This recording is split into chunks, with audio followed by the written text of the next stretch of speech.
Hello, my name is Brian Gleason. I'm the Global TMA President, and I'm here at the Distressed Investing Conference with Sari Placona. Why don't you tell us about what your role in this industry is? I work at a firm in Roseland, New Jersey, McManimon, Scotland and Baumann. I'm a bankruptcy attorney. Although bankruptcy is my trade, it's the last resort. I'm also involved with out-of-court restructurings, assignments for the benefit of creditors, commercial litigations. Anything that a company in the distressed space needs, I can handle. So tell me what you're seeing. What's changed in the past couple years? What's hot in insolvency law today? I think a lot of companies are facing troubles with tariffs, supplies, demand, employees. Sales tax seems to be a really big issue lately. I do sub-Chapter 5s for a little bit smaller companies, and I do mainstream Chapter 11s for mid-sized companies. It varies across all types of space, but construction companies, pizza restaurants, any type of restaurants, smaller owned businesses. It gets really fact-specific, but one thing I'm noticing is that these companies have to consider the cost of a Chapter 11. Chapter 11 is an expensive option, which is then sometimes why we try and discuss alternatives to a bankruptcy if that's not possible. When is a business owner looking at Chapter 11 and it makes sense? And when do they come into your office and say, I need to file bankruptcy, and you realize it's not really a bankruptcy, there's another process that's better? Sure. So I can tell you personally, when a client comes into me, my first question to them is, what's your goal?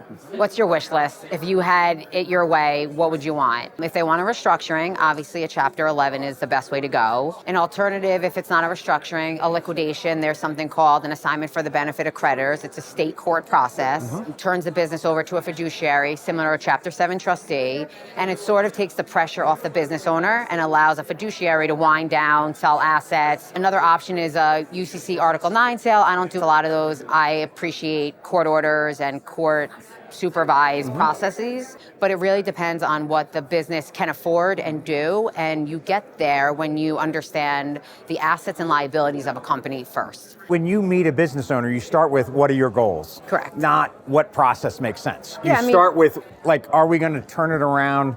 Are we going to liquidate it? Are we going to sell it? Yeah, I think you want to know what your client wants first, and then you are able to say, am I able to get you there, right? No false promises. And if we can't get you there, here's another alternative. And if I feel like a client can't pay their debts as they come due, then I'm not sure how a restructuring would help them. I can't take my client's money and put them into a Chapter 11 restructuring process if next month they're not going to be able to pay their post-petition bills. Sure.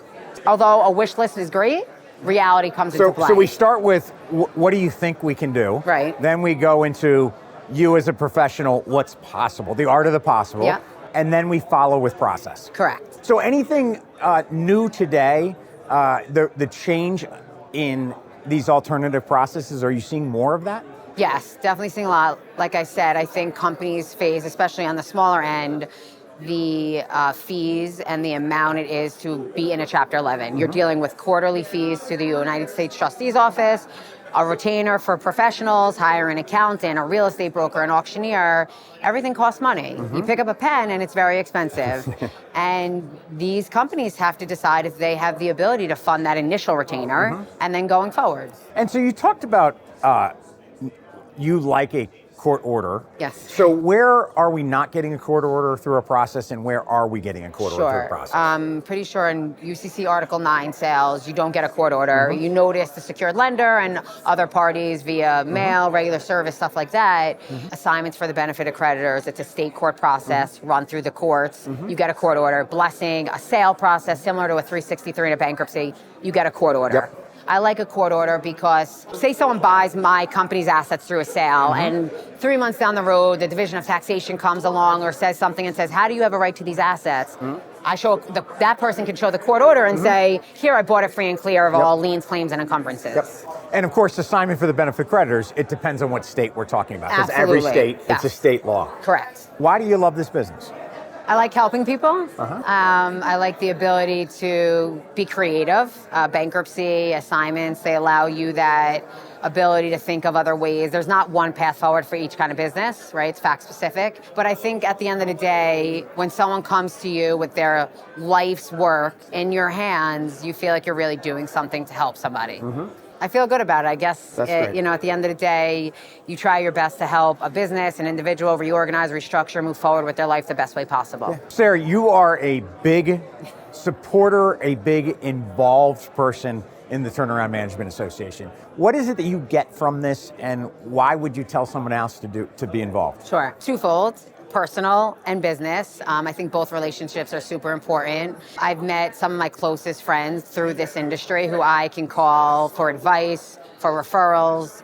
It's important because you come and meet people, and you can't think of, did I meet someone today that gave me a deal today in Las Vegas? Because if I meet someone today and he calls me 3 months down the road, or she calls me in a year, I met you in Vegas and I remember you do this. You never know where that conversation or that relationship leads to. So I love being a part of a network that people support each other. I've received referrals from people on the executive board, from other members that I've met. And I meet amazing, wonderful people who are very like-minded to me, which is a good feeling at the end of the day. A lot of people are busy. Really busy. A lot of people use that as an excuse. I need to build a network, but that just seems like a lot of time, and I have professional things I need to be doing. What advice do you give them? First off, I'd say it's a long game. Again, you can't think of, did I get something immediately from meeting someone at this event? I think if you really want to be in this industry 30 years down the road, building relationships is the foundation of everything. Someone is going to think of you. Someone's going to call you up and say, can you help? Be out there, be involved.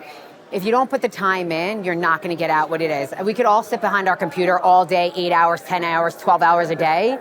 But who are you going to call when you need someone to help you out? Who are you going to call when you need an auctioneer? Who are you going to call when you need another lawyer? If you don't meet people outside of your space, then you don't even have those options, and you're not able to help your client, I think, the best way possible. Being a part of this organization helps you expand your network, which I think helps you better service your clients. It opens up doors, it opens up opportunities that you never saw coming. Sari, thank you for joining me. This was wonderful. Thank you so much for the opportunity. I appreciate it.